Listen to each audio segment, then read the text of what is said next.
નમો લોહે સૌહરિહંતાનમ નમો લોહે સૌદાનમ નમો લોહે સૌઆયર્યાન નમો લોહે સૌજાયાનમ નમો લોહે સૌત્રિકાવતી સાવનમ ઓમકારમિંદુ સંયુક્ત નિત્યમ ધ્યાયંતિ યોગિન કામદમોક્ષનો છે ઓંકારાય નમો નમઃ મંગલમ ભગવાન મંગલમ કુટુંબી મંગલમ કુંકુંડાર્યો જૈન્દ્રમો સુમંગલમ નમઃ સમયસ્થાનાય સ્વાનુભૂત્યા ચકાસ્તે ચિત્તવાય ભવાય સર્વવા વિભાવ નિરુધની દાતા. નિયમસાર ભગવાન કુંકુંડાચાર્ય રચિત નિયમસાર તથા મુનિવર પદ્મપ્રજ્ઞલધારી દેવ રચિત તાત્પર્ય વૃત્તિ ટીકા એનો સ્વાધ્યાય ચાલે છે. એમાં 7મો અધિકાર પરમ આલોચના અધિકાર એની છેલ્લી ગાથા 112 પછીથી મુનિવર પદ્મપ્રજ્ઞલધારી દેવે 9 કળશ કયા છે.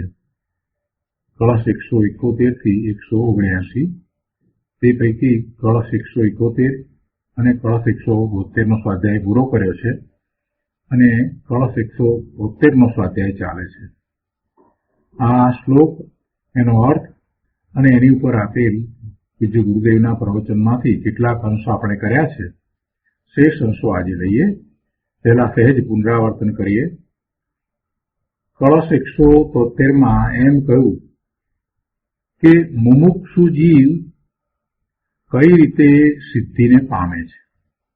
તો કહે છે કે મુમુક્ષુ જીવ 3 લોકને જાણનારા નિર્વિકલ્પ શુદ્ધ તત્વને બરાબર જાણીને તેની સિદ્ધિને અર્થે શુદ્ધ શીલને એટલે ચારિત્રને આચરીને એ સિદ્ધિને પામે છે. હવે ચારિત્રને આચરીને સિદ્ધિરૂપી સ્ત્રીનો સ્વામી થાય છે એમ કહ્યું, પણ ચારિત્રની પહેલા એમ કહ્યું કે શુદ્ધ તત્વને બરાબર જાણીને અને એવા શુદ્ધ તત્વની સિદ્ધિને અર્થે એ ચારિત્રને આચરીને સિદ્ધિને પામે છે. તો એના વિસ્તારમાં એવા સ્વરૂપની વાત ગુરુદેવ સમજાવી રહ્યા છે.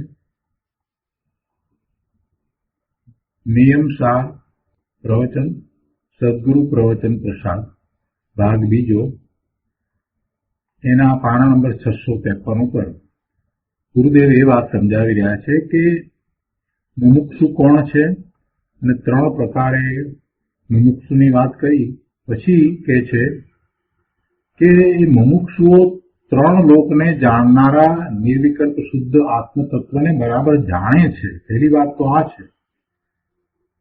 મુમુક્ષુઓ 3 લોકને જાણનારા નિર્વિકલ્પ શુદ્ધ આત્મતત્વને બરાબર જાણે છે. આત્મા કેવો છે? અલ્પજ્ઞ કે વિકારવાળો આત્મા ખરેખર નથી, પણ આત્મા તો નિર્વિકલ્પ 3 લોકને જાણનાર પૂર્ણ જ્ઞાન સ્વભાવી છે. 3 લોકને જાણનાર આત્મા છે એમ અહીંયા કહ્યું છે. એટલે વર્તમાનમાં પણ આત્માના ત્રિકાળી દ્રવ્યની અપેક્ષાથી વિચાર કરીએ તો દ્રવ્ય તો એવું ત્રિકાળ શુદ્ધ પડ્યું છે, સર્વજ્ઞ સ્વભાવી છે અને એ 3 લોકને જાણે એવા સામર્થ્ય સહિત છે. એટલે વર્તમાન પર્યાયનો વિચાર ન કરતા દ્રવ્યનો વિચાર કરીએ તો દ્રવ્ય તો આવું છે. એ અલ્પજ્ઞ નથી, અલ્પજ્ઞ પણ નથી અને વર્તમાનમાં પરનું લક્ષ કરતા જે વિકાર થાય છે તો એવા વિકારવાળો પણ આત્મા નથી. પણ આત્મા તો નિર્વિકલ્પ 3 લોકને જાણનાર પૂર્ણ જ્ઞાન સ્વભાવી છે. 3 લોકમાં કોઈનું કરનાર નથી, પણ 3 લોકને જાણનાર છે. આવા આત્મતત્વને જાણવું તે પ્રથમ સમ્યક જ્ઞાન છે. અને એવા સમ્યક જ્ઞાન પૂર્વક જ ચારિત્ર અને મુનિદશા હોય છે. એમ કહ્યું ને શ્લોકમાં કે ચારિત્ર દ્વારા એ પોતાના પૂર્ણ શુદ્ધ સ્વરૂપને પ્રાપ્ત કરે છે. તો એ ચારિત્ર દ્વારા પ્રાપ્ત કરે છે. તો અહીંયા એમ કહે છે કે એ સમ્યક જ્ઞાન પૂર્વક જ ચારિત્ર હોય અને મુનિ દશા જે ચારિત્રની દશા છે એ પણ સમ્યક જ્ઞાન પૂર્વક જ હોય. મારો આત્મા તો 3 લોકને જાણવાના જ સ્વભાવવાળો છે, એવા પોતાના સ્વભાવનો બરાબર નિર્ણય કર્યો. ત્યાં પરમાં હું કાંઈ ફેરફાર કરી દઉં એવી મિથ્યા બુદ્ધિ રહેતી નથી, એટલે પરનું કર્તૃત્વ ચાલ્યું જાય છે. જળની પર્યાય તેના સ્વભાવથી જેમ થાય તેમ તેને જાણવાનો આત્માનો સ્વભાવ છે. જળની પર્યાય જેમ થાય તેમ તો તે એ જળના સ્વભાવથી થાય, પણ છતાંય આત્મા ભલે એમાં કાંઈ ન કરતો હોય છતાંય એને જાણે ખરો. જળની પર્યાય ને એ જાણે પણ એ કરે નહીં, એવો આત્માનો જાણવાનો સ્વભાવ છે. અને કોને જાણે, કેટલું જાણે, તો કે એ સર્વજ્ઞ સ્વભાવી છે. 3 લોકનું જ્ઞાન કરી શકે એવો છે. એ 3 લોકમાં કોઈનું કાંઈ કરે એવું નથી, પણ એનું જ્ઞાન કરવા માટે સમર્થ છે. એટલે લોકાલોકને જાણવા વાળો આત્મા છે. એના સામર્થ્યની વાત કરી. અને સમર્થનમાં ગુરુદેવ કહે છે કે નાટક સમયસારમાં કહ્યું છે કે તનતા મનતા વચનતા જડતા જડ સંમેલ લઘુતા ગુરુતા ગમનતા એ અજીવતી ખેલ. જે વાત એમ કરીને કે જળ છે એની પર્યાય એના કારણે થાય છે, આત્મા એને કરતો નથી, માત્ર એને જાણે છે. તો નાટક સમયસારમાંથી આ વાત લઈ અને ગુરુદેવ સમજાવે છે કે શરીર મન વાણી હલનચલન એ બધો અજીવ પૂતગળનો સ્વભાવ છે. આત્મા તેનો કરતા નથી. આત્મા 3 લોકનો નાયક છે, એટલે જગતના બધા પદાર્થનો જાણવા વાળો છે, પણ એનું કાંઈ કરવા વાળો નથી. આત્મા પર પદાર્થને કરતો નથી, એની પર્યાય બદલતો નથી કે પર પદાર્થને એ ભોગવતો પણ નથી. મુમુક્ષુ ધર્મી જીવ એવા શુદ્ધ તત્વને, એવા ભગવાન આત્માને બરાબર જાણીને પછી તેની સિદ્ધિને અર્થે શુદ્ધ શીલને આચરીને સિદ્ધિ પામે છે. આગળ કહે છે કે મોક્ષ શાસ્ત્રમાં ઔદૈક ભાવને પણ સ્વતત્વ કહ્યું છે. મોક્ષ શાસ્ત્ર એટલે તત્વાસૂત્ર, એમાં અપેક્ષાથી ત્યાં એ વાત લીધી છે કે ઔદૈક ભાવ એ પણ સ્વતત્વ. તો એ પર્યાય અપેક્ષા એ વાત છે, કેમ કે એ પર્યાય જે છે એ એની સમીપમાં થાય છે. ઔદૈક ભાવને એ અપેક્ષાએ સ્વતત્વ કહ્યું છે. વિકાર પોતાની પર્યાયમાં થાય છે, તેથી તે સ્વતત્વ છે. પણ એનો અર્થ એમ નથી કે એ દ્રવ્યને અનુસરીને થાય છે. પોતાનું ત્રિકાળી દ્રવ્ય શુદ્ધ છે, એને અનુસરીને કાંઈ વિકાર નથી થતો. બીજી વાત કે એ વિકાર જેટલું જ આખું તત્વ છે એમ માને તો મોટું મિથ્યાત્વ છે, અને એમ માનવા જતા એ આત્મા તરફ લક્ષ્ય નહીં કરે, માટે શુદ્ધ આત્માને પણ ઓળખશે નહીં. અને એમ એ શુદ્ધ આત્માને ન જાણનારો અજ્ઞાની છે. અને જો કર્મને લીધે વિકાર થાય એવી માન્યતા હશે તો એ પણ મોટું મિથ્યાત્વ છે. કર્મને લીધે વિકાર થાય એમ માનીએ અને પોતાની પર્યાયનો અપરાધ છે એમ ન જાણે તો તે પણ મિથ્યા દ્રષ્ટિ છે. પર્યાય જેવડો આત્મા નથી એક વાત, અને બીજી વાત આ પણ છે કે કર્મને લીધે વિકાર થાય તો એ પણ મિથ્યાત્વ છે. એટલે અહીં પર્યાય ગૌણ કરીને ત્રિકાળી દ્રવ્ય દ્રષ્ટિની વ્યાખ્યા છે. તેથી કહે છે કે મુમુક્ષુ જીવ 3 લોકને જાણનાર એવા નિર્વિકલ્પ શુદ્ધ આત્મતત્વને બરાબર જાણે છે અને પછી તેમાં લીન થઈને મુક્તિ પામે છે. 3 લોકને જાણનાર એવા નિર્વિકલ્પ શુદ્ધ આત્મતત્વને બરાબર જાણે છે એટલે પોતાના આત્માને બરાબર જાણે છે અને પછી એવા આત્મામાં લીન થઈને એ મુક્તિને પામે છે. આમાં જ્ઞાન અને ચારિત્ર બંનેની વાત મૂકી છે. જ્ઞાન કોને કહ્યું કે પોતે પોતાના આત્મતત્વને, પોતાના ત્રિકાળી શુદ્ધ તત્વને, પોતાના સર્વજ્ઞ તત્વને, પોતાના જ્ઞાન આનંદ સ્વરૂપ તત્વને જાણે છે. એ જાણપણું જે છે તે અનુભવ સહિતનું જાણપણું છે અને એને જ્ઞાન કહ્યું. આત્માના જ્ઞાનને જ્ઞાન કહ્યું. અને પછી ચારિત્રની વાત લીધી તો એમાં એ લીનતા કરે છે, એ ચારિત્ર. એટલે જ્ઞાન અને ચારિત્ર બંનેની વાત મૂકી. પોતાના શુદ્ધ આત્માનું જ્ઞાન એ જ જ્ઞાન, બીજું કોઈ જ્ઞાન હોતું નથી. બહારના શાસ્ત્રના માહિતીરૂપ જ્ઞાન છે એ કંઈ સમ્યક જ્ઞાન નથી, એને સમ્યક ન કહેવાય. એ માહિતીરૂપ છે, એ દ્રવ્યશ્રુતનો અભ્યાસ છે અને એ સમ્યક જ્ઞાન પ્રગટ કરવામાં નિમિત્ત કારણ છે.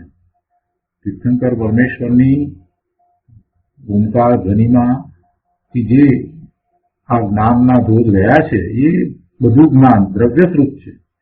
ત્યારે દ્રવ્યશ્રુત કહેવાય કે જો એને સાંભળીને, સ્વીકારીને, આત્મસાત કરીને, એવી દ્રઢતાપૂર્વક પ્રયોગ કરીને એ સમ્યક્ત્વ પ્રગટ કરે છે, એટલે કે ભાવશ્રુત પ્રગટ કરે છે, તો એને એ દ્રવ્યશ્રુત છે.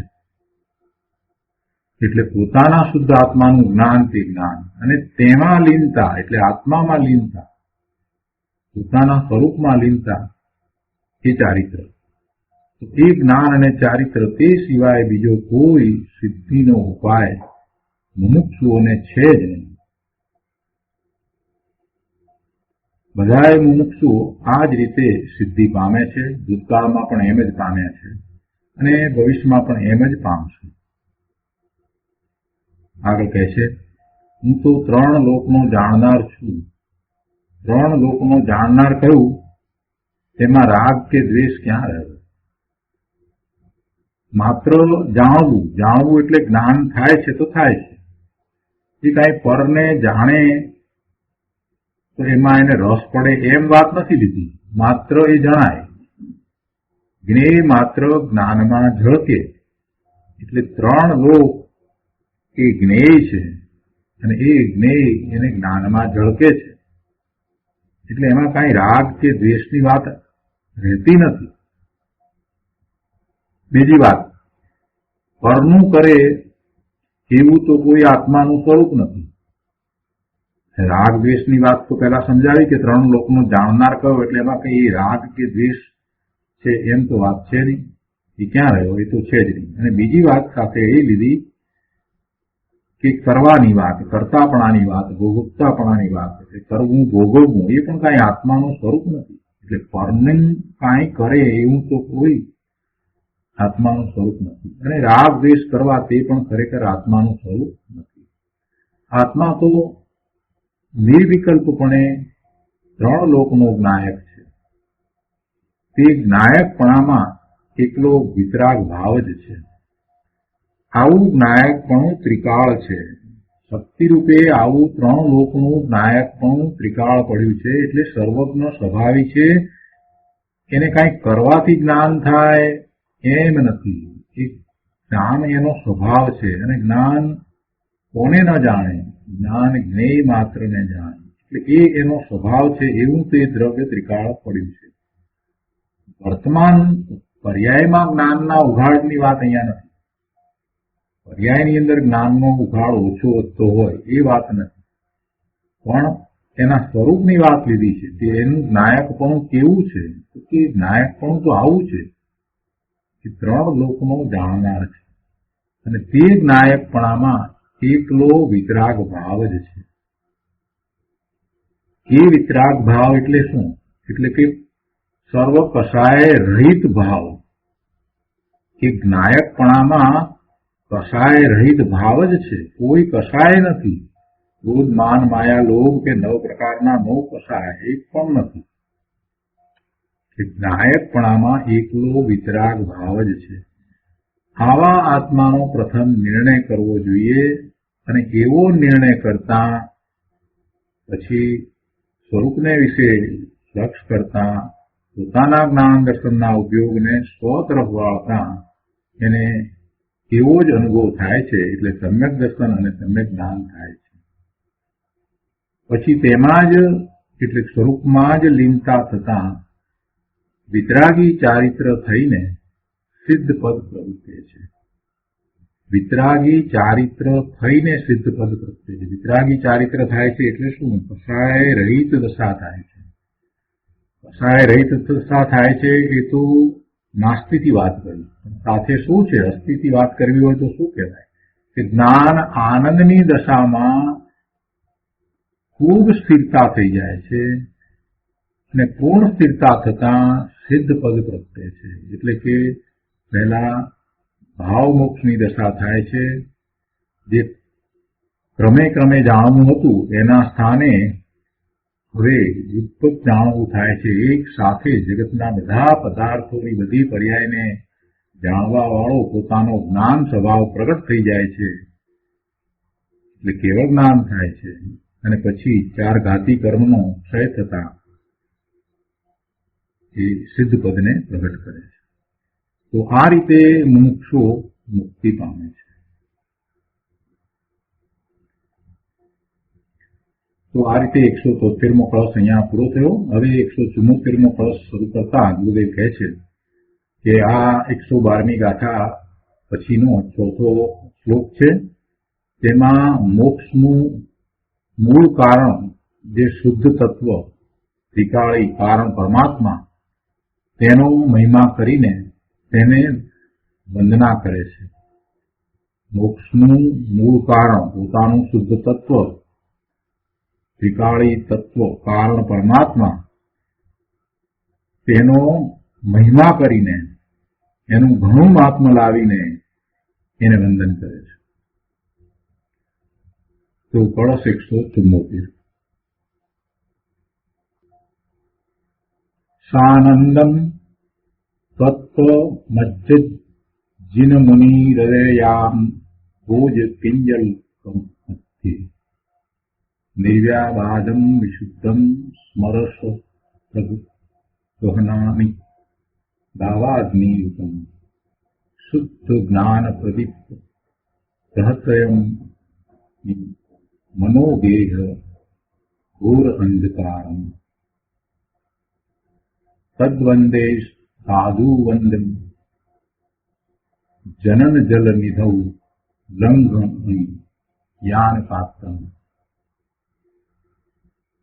174માં શ્લોકના અર્થમાં કહે છે કે તત્વોમાં મગ્ન એવા જીન મુનિના હૃદય કમળના કેસરમાં જે આનંદ સહિત બિરાજમાન છે. આત્માની વાત લીધી છે. કેવો છે આત્મા, ક્યાં છે, કેવી રીતે છે એનું મહાત્મ્ય કર્યું છે કે તત્વમાં મગ્ન એવા જીન મુનિના હૃદય કમળના કેસરમાં જે આનંદ સહિત બિરાજમાન છે, જે બાધા રહિત છે, જે વિશુદ્ધ છે, જે કામદેવના બાણોની ગહન સેનાને બાળી નાખવા માટે દાવાનળ સમાન છે. જે કામદેવના બાણોની ગહન એટલે દુર્ભેદ સેનાને બાળી નાખવા માટે દાવાનળ સમાન છે. અને જેણે શુદ્ધ જ્ઞાન રૂપ દીપક વડે મુનિઓના મનોગૃહના ઘોર અંધકારનો નાશ કર્યો છે. કેવો છે અંધકાર? અજ્ઞાન રૂપ અંધકાર, એનો નાશ કર્યો છે. જેણે શુદ્ધ જ્ઞાન રૂપ દીપક વડે મુનિઓના મનોગૃહના ઘોર અજ્ઞાન અંધકારનો નાશ કર્યો છે. તેને સાધુઓ વડે વંદ્ય અને જન્માર્ણવને ઓળંગી જવામાં નૌકારૂપ તે શુદ્ધ તત્વને હું વંદું છું. જન્મ અર્ણવ એટલે જન્મ રૂપી સમુદ્ર એને ઓળંગી જવામાં નૌકારૂપો અને વળી એ સાધુઓ વડે વંદનીય છે તે શુદ્ધ તત્વ એને હું વંદું છું. એનો વિસ્તાર આપણે પૂજ્ય ગુરુદેવ પાસેથી સમજીએ. નિયમસાર પ્રવચન સદગુરુ પ્રવચન પ્રસાદ ભાગ બીજો, પાના નંબર 654, શ્લોક 174. શ્લોકાર્થ પછીથી ગુરુદેવ સમજાવે છે કે પોતાનું અંત તત્વ શું છે તે અનંતકાળથી જીવોએ ખ્યાલમાં પણ લીધું નથી. પોતાનું અંતર તત્વ શું છે તે અનંતકાળથી જીવોએ ખ્યાલમાં પણ લીધું નથી. તે તત્વને ઓળખીને તેની રુચિ કર્યા વગર તેમાં લીનતા થાય નહીં. પહેલા તો એ તત્વને ઓળખવું જોઈએ. અનાદિથી એનું લક્ષ્ય એને કર્યું નથી એટલે એને તો એ બધું નવું લાગે. પોતાના તત્વને એણે જોયું નહીં, ઓળખ્યું નહીં, એનું લક્ષ્ય કર્યું નહીં એટલે એને માટે એ નવું છે. પણ એ તત્વ કાંઈ નવું નથી. એ અનાદિનું છે અને અનંત જીવોએ એને ઓળખીને એને અનુભવ્યું છે. એટલે કહે છે કે તે તત્વને ઓળખીને તેની રુચિ કર્યા વગર એમાં લીનતા તો ક્યાંથી થાય? પહેલા તો એને ઓળખીને એને અનુભવવું જોઈએ અને પછી વારંવાર એવો અનુભવ કરતા આગળ વધતા એમાં લીનતા થાય. અને લીનતા થાય એ જ ચારિત્ર છે. પોતાના સ્વરૂપને વિશે એકાગ્રતા ઘણા સમય સુધી થાય અને ઘણી એકાગ્રતા થાય એટલે એવી લીનતા એને ચારિત્ર કહ્યું છે. તો એવી લીનતા વગર મુક્તિ થાય નહીં. એવી લીનતા વગર કેવળ જ્ઞાનની દશા, 13મા ગુણસ્થાનની દશા પણ આવે નહીં. અને જ્યાં સુધી કેવળ જ્ઞાન થતું નથી ત્યાં સુધી પછી સિદ્ધ તો ક્યાંથી થવાનું? એટલે શ્રેણી ચડે જ નહીં. અને 12મા ગુણસ્થાને સર્વ કસાય રહિત થઈ અને 13મા ગુણસ્થાનની ભાવ મોક્ષની દશાને એ પ્રગટ કરતો જ નથી. એટલે મુક્તિ તો ક્યાંથી થવાની? પહેલી વાત, સૌથી પહેલી વાત જો હોય તો પોતાના તત્વને ઓળખવું, એનું શ્રદ્ધાન કરવું અને અનુભવ સહિત શ્રદ્ધાન કરી અને પછી વારંવાર એવું કર્યા કરવું. એમ કરતા એને સ્વરૂપમાં લીનતા થાય. લીનતા થાય ત્યારે ચારિત્ર પ્રત્યે, અને જ્યારે એવી લીનતા થાય ત્યારે એને બાહ્યમાં પણ એવું જ ચારિત્ર હોય. લીનતારૂપ ચારિત્ર તો અંતરંગ દશા થઈ. સ્વરૂપમાં લીનતારૂપ ચારિત્ર થવું એ તો અંતરંગ દશા છે. અને જેને એવી અંતરંગ દશા થઈ હોય એને બાહ્યમાં પણ એવું જ ચારિત્ર હોય. પહેલા અંતરમાં પરમાત્મ શક્તિનો વિશ્વાસ આવવો જોઈએ. પહેલા પોતાનો વિશ્વાસ આવવો જોઈએ. તો પોતે પરમાત્મા સ્વરૂપ ભગવાન આત્મા છે, પોતે સિદ્ધ સમાન છે એવો વિશ્વાસ આવવો જોઈએ. એવો વિશ્વાસ આવવો જોઈએ એનો અર્થ શું થયો? કે એને જીનવાણીનો વિશ્વાસ આવવો જોઈએ. એને જીનવાણીનો વિશ્વાસ આવે કે જીનેશ્વર ભગવાને પોતાને સિદ્ધ સમાન કહ્યો છે, પોતે શુદ્ધ છે, પોતે અનંત ગુણનો પિંડ છે, પોતે સર્વ સામર્થ્ય સહિત છે. આ બધું જીનવાણીમાં આવ્યું એટલે કે જીનેશ્વર કથિત આ માર્ગમાં આવ્યું છે. તો એવી જીનવાણીનો વિશ્વાસ કરવો જોઈએ. જીનવાણીનો વિશ્વાસ એટલે શું? એટલે કે જીનેશ્વર ભગવાનનો વિશ્વાસ કરો. આમ રોજ એ જીનેશ્વર ભગવાનની પ્રતિમાના દર્શન કરવા તો જાય, પણ જીનેશ્વર ભગવાનનો એને ક્યાં વિશ્વાસ છે? જીનેશ્વર ભગવાનનો વિશ્વાસ હોત તો એમની વાણીનો વિશ્વાસ કરો. જીનેશ્વર ભગવાને જે કહ્યું એને 100% એ સ્વીકારી લે.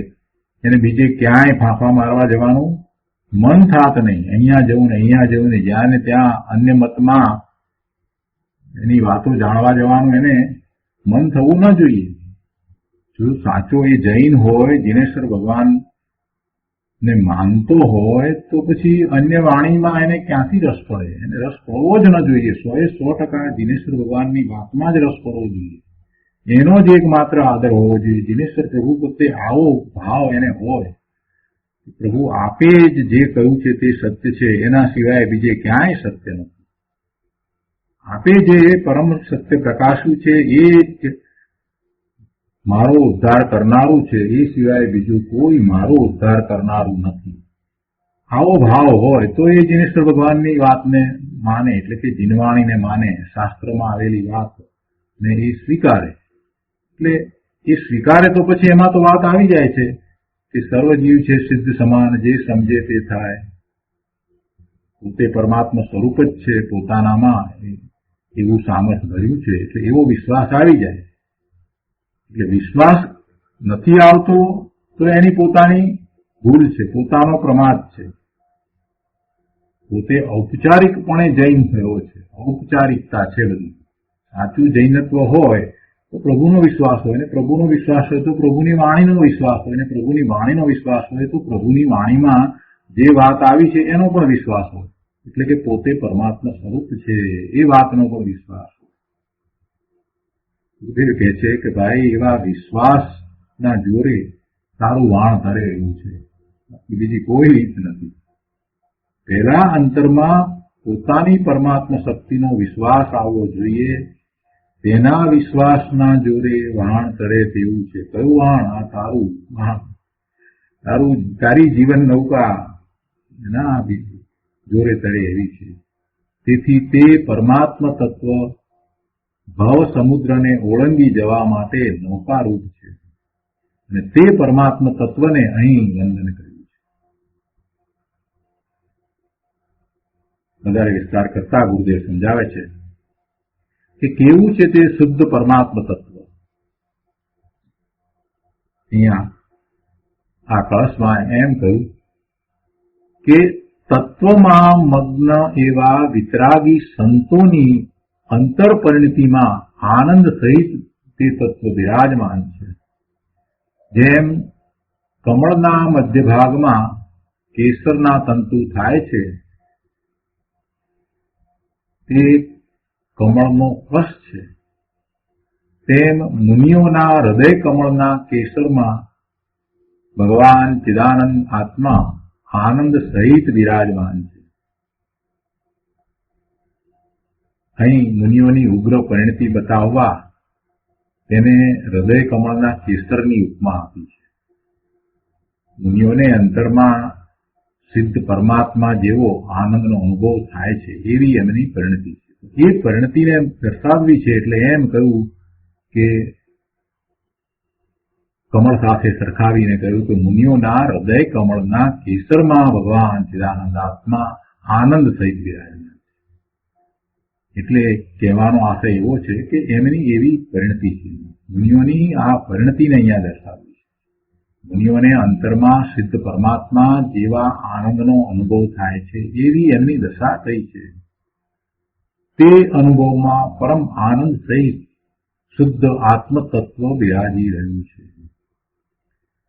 તે ત્રિકાળી સહજ તત્વમાં કોઈ બાધા નથી, અને તે તત્વના આશ્રયે જે વિતરાગી દશા પ્રગટી તેમાં પણ કોઈ વિઘ્ન નથી. વિરાજને આવી વિતરાગી દશા પ્રગટ થાય છે તો એમાં કોઈ વિઘ્ન નથી. બહારમાં કોઈ ઉત્સર્ગ હોય કે પરિસર હોય તો પણ મુનિરાજને એ વિતરાગી દશા પ્રગટ થઈ છે એમાં કાંઈ વિઘ્ન નડતું નથી. જંગલમાં મુનિરાજ વિરાજમાન હોય, પોતાના સ્વરૂપમાં ખૂબ એકાગ્રતા કરી અને અંતરમાંથી આવતા આનંદના રસને પીતા હોય, એવા અમૃત રસનું પાન કરતા હોય, એ વખતે આસપાસમાં કોઈ જંગલી પશુઓ આવી અને કોઈક રીતે એમની ઉપર ઉપસર્ગ કરતા હોય, અથવા તો કોઈ દેવ કે કોઈ પણ કે મનુષ્યો, જંગલી મનુષ્યો કોઈ પણ ઉપસર્ગ કરતા હોય તો પણ મુનિરાજને એમાં કાંઈ વિઘ્ન લાગતું નથી, કેમ કે એ તો પોતાના સ્વરૂપમાં લીન થયા છે. શાસ્ત્રમાં એ વાત આવે છે ને કે સિંહ આવી અને સુકૌશલ નામના મુનિરાજના શરીરને ખાઈ જાય છે, પણ તે સિંહ મુનિરાજની વિતરાગી પરિણતિમાં વિઘ્ન કરવા સમર્થ નથી. જગતનો કોઈ સંયોગ મુનિઓની વિતરાગી પરિણતિને બાધા કરવા સમર્થ નથી. કોઈ સંયોગ, કોઈ પણ સંયોગ, ગમે તેવો સંયોગ આવે તો પણ એ મુનિરાજની વિતરાગી પરિણતિને બાધા કરવા સમર્થ નથી. બહુ ઊંચી વાત છે, અદભુત વાત છે. પ્રભુ મુનિરાજની દશાના વર્ણન દ્વારા એમ દર્શાવવું છે કે એવું આત્માનું સ્વરૂપ છે કે એની આગળ બીજું કાંઈ રહેતું નથી, ઊભું જ રહેતું નથી.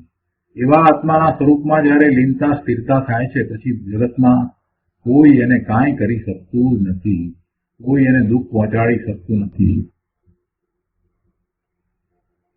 ત્રિકાળી તત્વ તો સદા બાધા રહિત છે અને શુદ્ધ છે. ત્રિકાળી તત્વ પોતાનું તત્વ, પરમાત્મ તત્વ એ તો સદાય બાધા વિનાનું છે, પણ એનો આશ્રય કરીને એમાં સ્થિરતા કરી છે એવી જેને પરિણતિ થઈ છે એને તો બહારમાંથી પણ કોઈ બાધા પહોંચાડી શકતું નથી, એટલે એ પર્યાયમાં પણ એને કોઈ બાધા પહોંચાડી શકતું નથી, એની પરિણતિમાં કોઈ બાધા પહોંચાડી શકતું નથી. તત્વ તો ત્રિકાળ શુદ્ધ છે, એને તો કોઈ બાધા પહોંચાડી શકે નહીં, એ તો બાધા રહિત જ છે, અનાદિનું બાધા રહિત રહ્યું છે. આ જીવ જયારે નિત્ય નિબોધમાં હતો ત્યારે એનું ત્રિકાળી તત્વ તો બાધા રહિત જ હતું. એને જે પર્યાય કરી, જે ગતિમાં ગયો એ બધી ગતિમાં એના તત્વને ક્યાંય આંચ આવી નથી. એનું તત્વ તો ત્રિકાળ એવું ને એવું શુદ્ધ રહ્યું છે, એટલે એને તો કાંઈ બાધા આવી નથી, તો બાધા રહિત જ છે. પણ અહીંયા તો પરિણતિની વાત કરી છે કે જ્યારે મુનિરાજ પોતાના સ્વરૂપમાં એવી એકાગ્રતા કરે છે અને જે પરિણતિ થાય છે તો એ પરિણતિમાં એમને સહજ આનંદનો અનુભવ થાય છે અને એ અલૌકિક આનંદના વેદનમાં એ એવા રમમાણ થઈ ગયા છે કે બહારમાંથી ઉપસર્ગ કે પરીક્ષક હોય કે એમને બાધા કરવી શકતા નથી. ત્રિકાળી તત્વ તો સદાય બાધા રહિત જ છે અને શુદ્ધ છે. આગળ કહે છે કે કામદેવના બાણોને દગ્ધ કરી નાખનાર દાવાનળ સમાન છે, એટલે કે તેમાં કદી કામની ઉત્પત્તિ થતી નથી. કામ વાસનાની ઉત્પત્તિ એ તત્વમાં ક્યારેય થતી જ નથી અને એવા તત્વનો આશ્રય કરતા તો ઉલટા વિષય કસાયનો નાશ થઈ જાય છે. એવા વિષયો, એવા કામ એ બધા બળી જાય છે. વળી તે સહજ તત્વે શુદ્ધ જ્ઞાન રૂપ દીપકના પ્રકાશ વડે મુનિઓના મનોગૃહમાંથી ઘોર અંધકારનો નાશ કર્યો છે. આ તત્વે, આ પોતાનું તત્વ, પરમાત્મ તત્વ, એ તત્વે શુદ્ધ જ્ઞાનરૂપ દીપકના પ્રકાશ વડે મુનિઓના મનોગૃહમાંથી ઘોર અંધકાર, જ્ઞાનરૂપી અંધકારનો નાશ કર્યો છે. આવું પરમ શુદ્ધ તત્વ મુનિઓ દ્વારા વંદનીય છે. મુનિઓ દ્વારા આ તત્વ વંદનીય છે. પોતાનું નિજ શુદ્ધ તત્વ મુનિઓ દ્વારા વંદનીય છે, મુનિઓ વડે વંદ્ય છે. જો મુનિઓ વડે વંદ્ય હોય તો સર્વ જીવો વડે એ વંદ્ય હોવું જોઈએ. દરેક જીવને પોતાનું ત્રિકાળ પરમાત્મા શુદ્ધ તત્વ છે એ વંદનીય જ છે. એ માને કે ન માને એમ જ છે. જગતમાં પોતાનું પરમાત્મા તત્વ જે છે એના આશ્રયે જ પૂર્ણ દશાની પ્રાપ્તિ થાય છે, એટલે એ તત્વ એને વંદનીય જ છે. અને એવું વંદનીય તત્વ જેમણે પોતે વર્તમાન પર્યાયમાં પ્રગટ કરી દીધું છે એ પોતે પરમાત્મા પર્યાયમાં થયા છે એવા દિનેશ્વર ભગવાન એટલા માટે જ વંદનીય છે. જેણે પોતાના એવા પરમાત્મા તત્વને પ્રગટ કર્યું છે એ એટલા માટે વંદનીય છે. એમણે પોતાના પરમાત્મા તત્વને પ્રગટ કર્યું છે, એટલે એ પરમાત્મા તત્વની તો શું વાત કરી. દિનેશ્વર ભગવાને પણ એવા પોતાના પરમાત્મા તત્વને પ્રગટ કર્યું છે. કઈ રીતે પ્રગટ કર્યું? એનો આશ્રય કરીને પ્રગટ કર્યું. એનો આશ્રય કરતા એવું પરમાત્મા તત્વ, પૂર્ણ જ્ઞાન, આનંદ, સુખ, શાંતિની દશા પ્રગટ થયું. કહે છે કે એ મુનિઓ વડે વંદ્ય છે, સમ્યક દ્રષ્ટિઓ વડે પણ તે વંદ્ય છે. સમ્યક દ્રષ્ટિ પણ એવા પરમાત્મા તત્વનો અનુભવ કરીને એને જ વંદે છે. પછી જેમણે એ પૂર્ણપણે પ્રગટ કર્યું છે એમના પ્રત્યે સહજ રીતે અહોભાવ આવે, પૂજાનો ભાવ આવે, વંદનનો ભાવ આવે સ્તુતિનો ભાવ આવે. જેને પોતાનું તત્વ પરમાત્મા તત્વ વંદનીય લાગ્યું છે એને જ સાચા અર્થમાં તીર્થંકર ભગવાનની, કેવડી ભગવાનની, સિદ્ધ ભગવાનની પૂજા સ્તુતિ વિનયનો ભાવ આવે, અથવા તો એવા મુનિઓ પ્રત્યેનો એવો વંદન કરવાનો ભાવ આવે. જે પોતાના પરમાત્મા તત્વને જાણતા જ નથી એને તો ક્યાંથી એવો ભાવ આવશે? સમ્યક દ્રષ્ટિઓ વડે પણ એ તત્વ વંદનીય છે, વંદ્ય છે.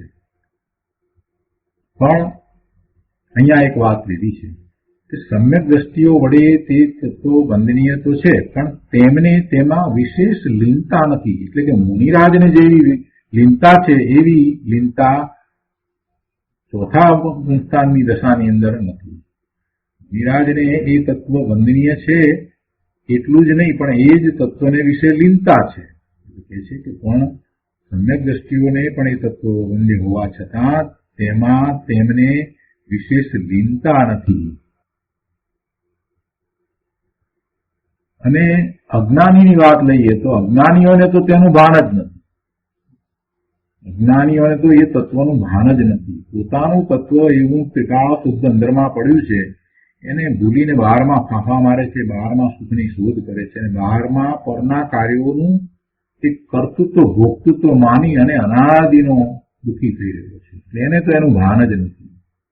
તે સહજ તત્વ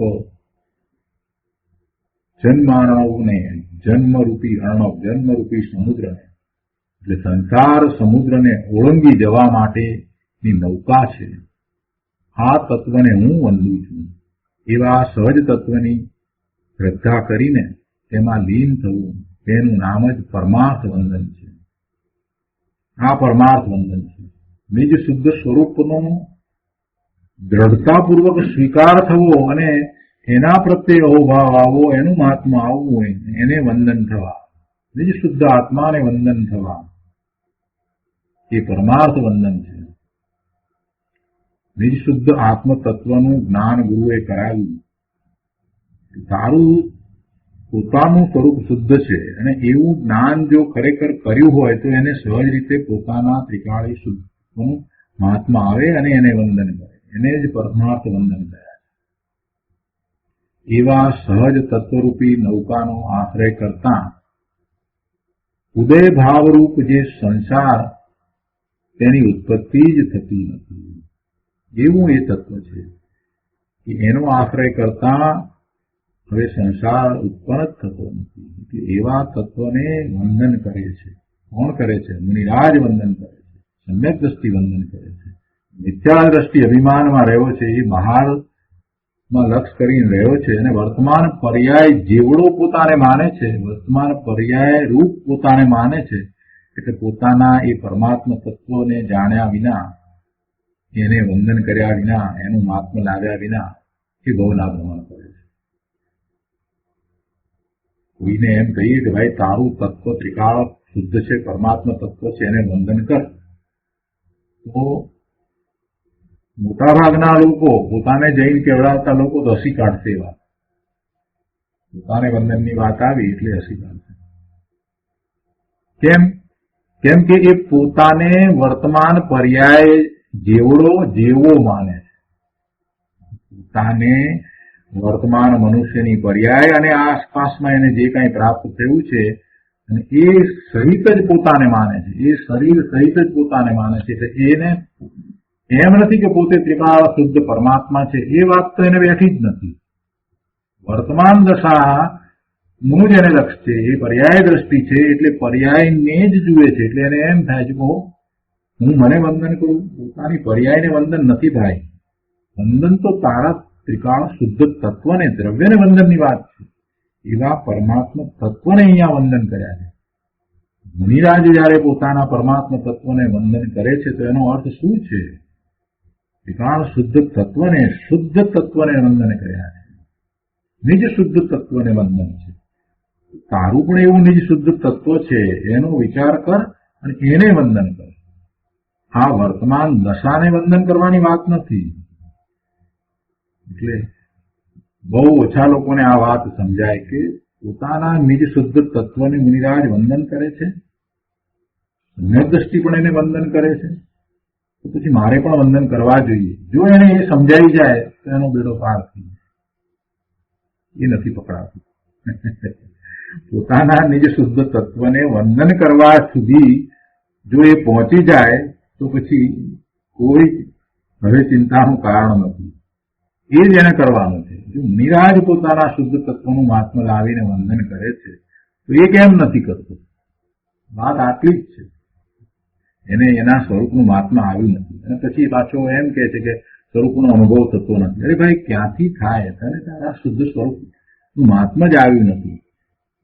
તું વર્તમાન પર્યાય જેવડો જ તને પોતાને માને છે, જાણે છે. આ જ મોટી ભૂલ છે. આ વર્તમાન પર્યાયથી જુદો હું ભગવાન આત્મા છું એવી દ્રઢતા જ તે કરી નથી. આ મનુષ્યની પર્યાય અને આ શરીર અને એને જે કઈ નામ મળ્યું છે તે અને એની આસપાસના જે સંયોગો, આ બધાથી જુદો તું ભગવાન આત્મા છું. એ બધાને બાજુ પર મૂકી દે અને પછી તારો વિચાર કર કે જે બાકી રહ્યો તે જ્ઞાન સ્વરૂપ એ ભગવાન આત્મા હું છું. તો પછી તને એનું મહાત્મા આવે ને એને તું વંદન કરે. એ સિવાય તો વાત બને એમ નથી. પણ પર્યાયને સાથે રાખીને વાત કરવી છે. વર્તમાન પર્યાય એમને તો છોડવી નથી. પર્યાય દ્રષ્ટિ રાખીને ભાઈ તું ધર્મ કરવા નીકળ્યો છે તો ક્યાંથી ધર્મ થશે? દ્રવ્ય દ્રષ્ટિ વિના ધર્મ થાય જ નહીં. પર્યાય દ્રષ્ટિ ધર્મ કરી શકતો નથી. દ્રવ્ય દ્રષ્ટિ જ ધર્મ કરી શકે છે. એક પોતાના ત્રિકાળી શુદ્ધ દ્રવ્યને જેણે જાણ્યું એને સર્વ જાણી લીધું છે.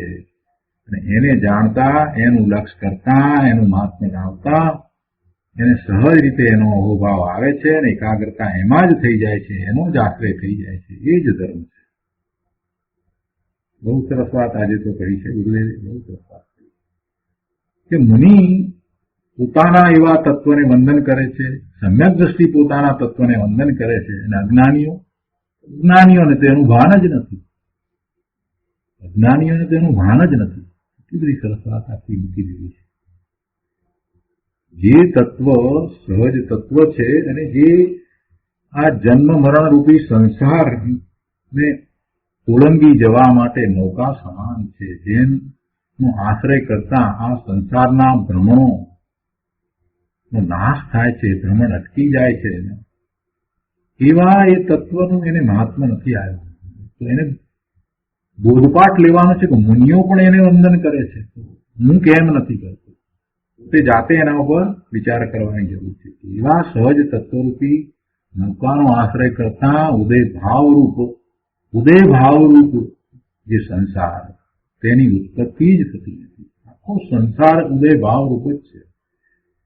કર્મના ઉદય આવે કે કર્મમાં રહ્યા છતાંય આ જીવ નક્કાવાનો એ ઉદયોની સાથે જોડાય છે, પોતાનો સંસાર વધારે છે. તો એ સંસારની ઉત્પત્તિ ક્યાંથી થઈ? સંસારની ઉત્પત્તિ તો કર્મના ઉદયો આવ્યા છે એની સાથે જોડાવા રૂપ એનો ભાવ જે ઉદય ભાવ છે, ઉદય ભાવ છે. પણ જ્યાં સ્વરૂપનો આશ્રય કર્યો ત્યાં પછી હવે એ ઉદય ભાવ રૂપ જે સંસાર છે એની ઉત્પત્તિ જ થતી નથી. એટલે તે શુદ્ધ તત્વની ઓળખાણ કરીને એને જાણીને એનો જાણવાનો જ પુરુષાર્થ હોય, બીજું કાંઈ કરવા જેવું નથી. શુદ્ધ તત્વની ઓળખાણ કરવી, એને જાણવું અને એનો આશ્રય કરવો તે જ ધર્મ છે, તે જ સંઘર્ષ છે, તે જ મોક્ષ માર્ગ. બહુ સરસ કળશ થયો છે, બહુ ભાવવાહી કળશ છે અને એમાંથી બહુ મોટી પ્રયોજનભૂત વાત આપણને સમજાય છે. નિરાજ પણ એવા તત્વને વંદન કરે છે. તો એ રીતે 174મો કળશ અહીંયા પૂરો થાય છે. એના પછીની કળશ છે 175મો કળશ, 5મો કળશ.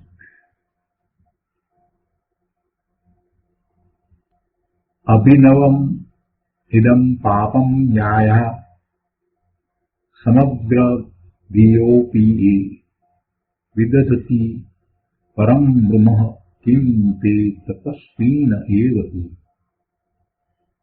તતિ વિલસિતમ શુદ્ધમ જ્ઞાનમ ચ પિંડમ અનુત્તમમ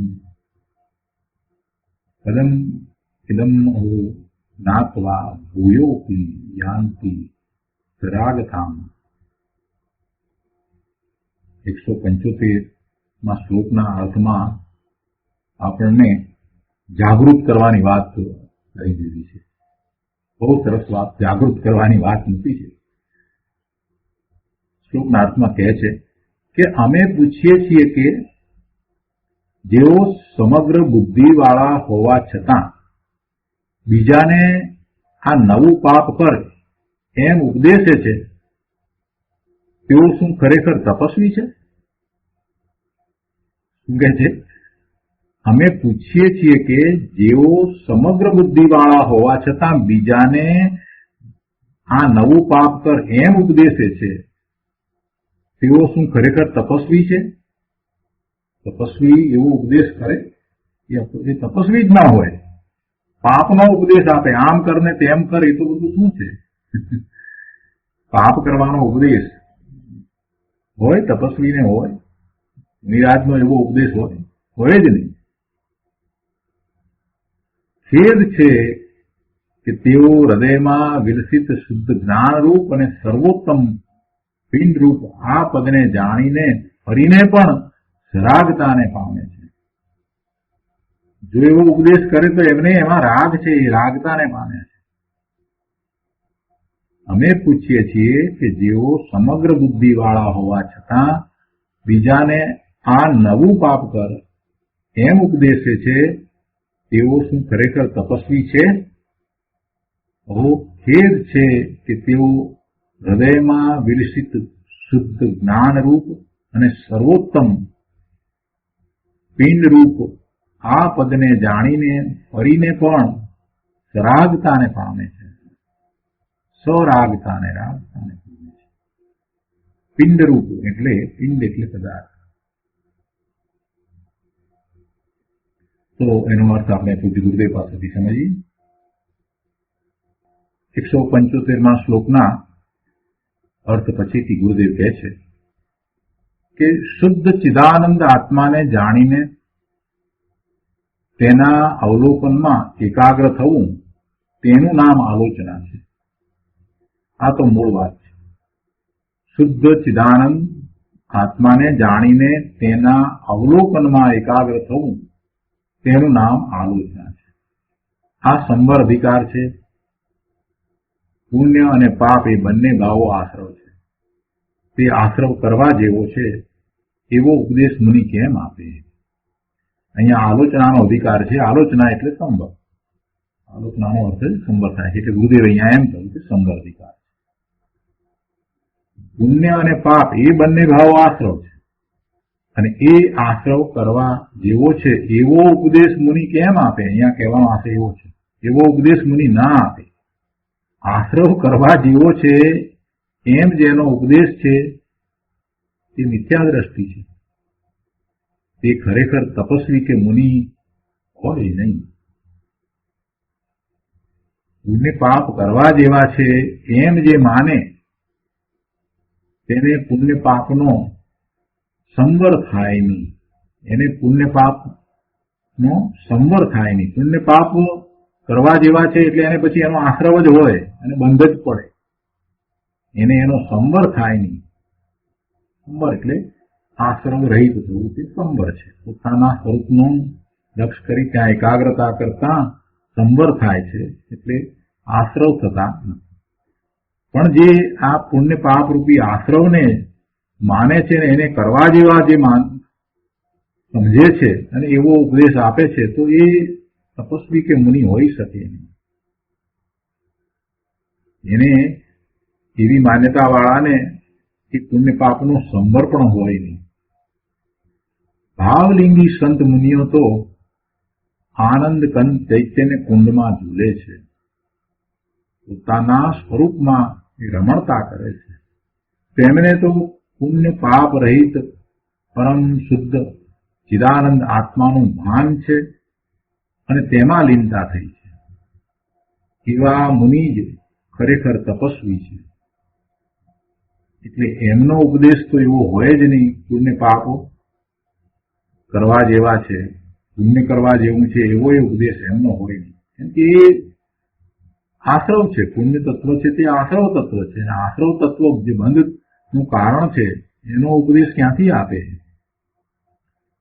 એનો ઉપદેશ આપે તો એમને તો રાગ છે, એને સરાગતા આવી ગઈ એમ કહેવાય. એટલે એવું મુનિઓને હોય જ નહીં. કેમ કે જે પોતે આનંદમાં રહ્યા છે, પોતે પોતાના સ્વરૂપમાં આનંદની દશામાં રહ્યા છે, સાતમે છઠ્ઠે ગુણસ્થાને થાય છે આત્માના આનંદ પ્રતિ સંવેદન સહિત પોતાના આત્માના આનંદને અનુભવી રહ્યા છે, એવા મુનિઓને એવો ઉપદેશ ક્યાંથી થાય? પોતે જે કરી રહ્યા છે એવો ઉપદેશ હોય. પોતે પોતાના સ્વરૂપમાં વિનતા કરે છે તો એમના ઉપદેશમાં પણ એ વાત આવે, કઈ રાગમાં જવાની વાત આવે નહીં. સ્વભાવ દ્વારા ધર્મ છે એવી વાત એમને હોય નહીં. પુણ્ય તત્વ જે કહ્યું એ પણ આશ્રવ છે ને, તો આપણે જાણીએ છીએ એ આશ્રવ છે, બંધનું કારણ છે. તો જેમને એનું ભાન છે કે આ પુણ્ય અને પાપ જે છે તે પોતાના આત્માથી ત્રિકાળી શુદ્ધ દ્રવ્યથી જુદા છે અને એ બંધનું કારણ છે, આશ્રવ તત્વ છે, એ તો એનો ઉપદેશ આપે જ નહીં. કે છે કે ભાવલિંગી સંત મુનિઓ તો આનંદ કંદ ચૈતન્ય કુંડમાં ઝૂલે છે. તેમને તો પુણ્ય પાપ રહિત પરમ શુદ્ધ ચિદાનંદ આત્માનું ભાન છે, એનું જ્ઞાન છે અને એમાં લીનતા થઈ છે. એવા મુનિરાજ ખરેખર તપસ્વી છે. તે સિવાય જેને શુદ્ધ આત્માનું ભાન નથી અને પાપ કરવાનો ઉપદેશ આપે છે તે ભલે નામધારી મુનિ હોય કે સાધુ હોય તો પણ તે ખરેખર તપસ્વી નથી. જે પાપનો ઉપદેશ આપે એ તપસ્વી હોય? એ તપસ્વી હોય જ નહીં, ખરેખર તપસ્વી નહીં. તેને દ્રવ્યલિંગ ભલે હો પણ તે મુનિ નથી, તપસ્વી નથી. તેને આલોચના કે સંવર હોતો નથી. પુણ્યનો વિકલ્પ તે રાગ છે. તે રાગ કરતા કરતા ધર્મ થઈ જશે એવો ઉપદેશ મુનિ આપે નહીં. ખેદ છે કે અંતરમાં વિલસિત સર્વોત્તમ ચિદાનંદ ભગવાન આત્માને જાણીને, પોતાના પરમાત્મા તત્વને જાણીને, એવા પોતાના ભગવાનને જાણીને ફરીને પણ તેઓ રાગને આદરે છે. રાગનો ઉપદેશ આપે તેનો અર્થ એવો થયો કે પોતે પોતાના ભગવાન આત્માને જાણ્યા પછીથી પાછા એ રાગનું પોષણ કરવા લાગ્યા. એવી સરાગતા એમને હોય નહીં. જો એવી સરાગતા આવી જાય તો એ મિથ્યાત્વનું કારણ થઈ જાય છે. તો મિથ્યાત્વ છે, સરાગતા જ મિથ્યાત્વ છે. એવી સરાગતા કે જે ધર્મનું કારણ છે એવી સરાગતા. રાગ તો હોય, એમને પણ સુભાવ આવે, રાગ તો હોય, પણ એ રાગને પોતાનું સ્વરૂપ માનતા નથી કે એને આદરણીય માનતા નથી, એને ધર્મનું કારણ માનતા નથી. રાગનો આદર એમને ન હોય. પણ ભગવાન આત્માને જાણ્યા પછી એ રાગનો આદર કરવા જશે તો શું થશે? મિથ્યાત્વનો પ્રસંગ આવશે. રાગને આદરે તે મિથ્યા દ્રષ્ટિ છે. રાગની રૂચિ થઈ જતા અંતરના સ્વભાવની રૂચિ છૂટી જાય છે. રાગની રૂચિ થઈ જતા અંતરના સ્વભાવની રૂચિ છૂટી જાય છે. ધર્મીની દ્રષ્ટિમાં રાગનો આદર હોતો નથી. મને મારો આત્મા જ સ્વરણરૂપ છે, તેથી જગતમાં તે જ મારે માટે સર્વોત્તમ પદાર્થ છે, એમ પોતાના સ્વભાવનો આદર હોય એને. પણ એવો આદર છોડીને જે જીવ રાગનો આદર કરે છે તે જીવ મિથ્યા દ્રષ્ટિ થાય છે. ધર્મીને રાગનો આદર હોતો નથી. મારો આત્મા જ શરણરૂપ છે, એ જ આદરણીય છે, એ જ સર્વોત્તમ પદાર્થ છે, એવો પોતાના સ્વભાવનો એને આદર હોય. પણ એવા સ્વભાવના આદરને છોડીને જો એ રાગનો આદર કરે, શુદ્ધ ભાવનો આદર કરે તો એને મિથ્યાત્વનો પ્રસંગ આવે. રાગ હોય ન હોય એમ નહીં. રાગ હોય એ જુદી વાત છે, રાગ થવો એ જુદી વાત છે, અને રાગનો આદર કરવો એ જુદી વાત છે. રાગ હોય એ જુદી વાત છે, પણ તે રાગનો જે આદર કરે છે તે મિથ્યા દ્રષ્ટિ છે. સાધક દશામાં શુદ્ધભાવ હોય, રાગ હોય, બધું હોય, પણ એનો આદર ન હોય, એને ધર્મનું કારણ માને નહીં, એને પોતાથી ભિન્ન જુદું માને એવી એની શ્રદ્ધા હોય અને પુરુષાર્થ પણ એમ જ હોય. રાગનો આદર ન હોય, કોઈ પણ રીતે શુભ ભાવને જસ્ટિફાય ન કરે કે એ ધર્મનું કારણ છે એમ જસ્ટિફાય કરવાનો પ્રયત્ન ન કરે. બસ શુભ ભાવ છે તો છે, એ સાથે રહેલો ભાવ છે. હું જયારે શુદ્ધ ભાવનો પુરુષાર્થ કરું છું તો આ શુભ ભાવ વચમાં આવે છે તો આવે છે. શુભ ભાવ આવે છે પણ મારે ત્યાં રોકાઈ નથી જવું, અટકવું નથી. મારે શુદ્ધ ભાવમાં જવું છે. એટલે રાગ તો આવશે, શુભ ભાવ તો હશે જ. સાધક દશા છે, પૂર્ણ દશા નથી ત્યાં સુધી એવો શુભ ભાવ તો હોય, પણ એ દ્વારા ધર્મ થાય છે, આદરણીય છે, આશ્રય કરવા લાયક છે. એ કરતા કરતા એવો વ્યવહાર કરતા કરતા આગળ વધીને નિશ્ચય પ્રાપ્ત થશે એમ બિલકુલ એને હોય નહીં. એટલે રાગ હોય તે જુદી વાત છે, પણ તે રાગનો આદર ન હોય. જો રાગનો આદર કરે તો પછી એ મિથ્યા દ્રષ્ટિ થાય. બહુ સ્પષ્ટ કર્યું છે. ચિદાનંદ આત્માને રાગનો આશ્રય નથી, ભગવાન આત્માને રાગનો આશ્રય નથી, અને રાગ એના સ્વરૂપમાં નથી. એટલે રાગનો આદર કરવા જેવો નથી. જે જીવ ચૈતન્યનો આદર છોડીને રાગનો આદર કરે છે તે જીવ તપસ્વી નથી. એવો ઉપદેશ આપે છે એ પણ સાચો મુનિ નથી, સાચા ગુરુ નથી, અને ખરેખર જૈન પણ નથી. જૈનપણું તે કોઈ વાળો નથી, એ કોઈ વેશ નથી, પણ અંતરના રાગ રહિત સ્વભાવની દ્રષ્ટિ અને લીનતા કરતા રાગની ઉત્પત્તિ જ ન થાય તેનું નામ જૈનપણું છે.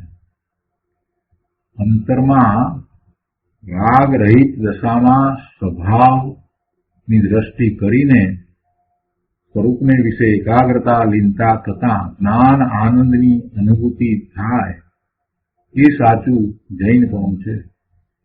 જે આત્મ સ્વભાવને અનુસરીને પોતાના નિર્મળ પરિણામને પ્રગટ કરે છે એ સમ્યક દ્રષ્ટિ સાચો જૈન છે. અથવા તો એવી જેને સમ્યક દર્શન પ્રગટ કરવાની અંદરમાંથી ખૂબ ઉત્કંઠા થઈ છે, એનો પુરુષાર્થ જેને ઉપડ્યો છે એ જૈન છે. એટલે દ્રષ્ટિમાં પોતાનો ભગવાન આત્મા ત્રિકાળ શુદ્ધ છે, એ જ એકમાત્ર આદરણીય છે, આશ્રય કરવા લાયક છે, એવી જેની માન્યતા હોય એ જ જિનેશ્વર ભગવાનને અનુસરનારો, જીનવાણીને અનુસરનારો જૈન છે. એટલે એ વાત જિનેશ્વર ભગવાનની વાણીમાંથી આવી છે. જૈનપણું એટલે કઈ વાણિયાને ઘેરે જન્મ્યા એટલે જૈન થઈ જાય એમ નથી. જિનેશ્વર ભગવાને જે તત્વ સમજાવ્યું એ તત્વના શ્રદ્ધાન જ્ઞાન કરી અને એવો જ અનુભવ કરવો, એવી સ્વાનુભૂતિ કરવી, એનું નામ જૈનપણું છે. આત્મ સ્વભાવ જ જૈન છે. આત્મ સ્વભાવ જ ખરેખર તો જૈન છે. એને અનુસરતા જૈનપણું પ્રગટ થાય છે.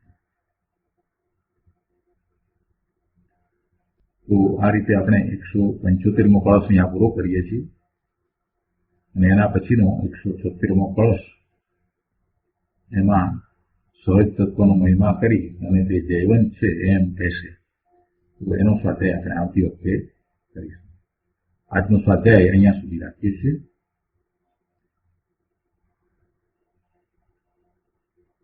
હવે સુખધામ બોલીએ. સુખધામ અનંત સુખ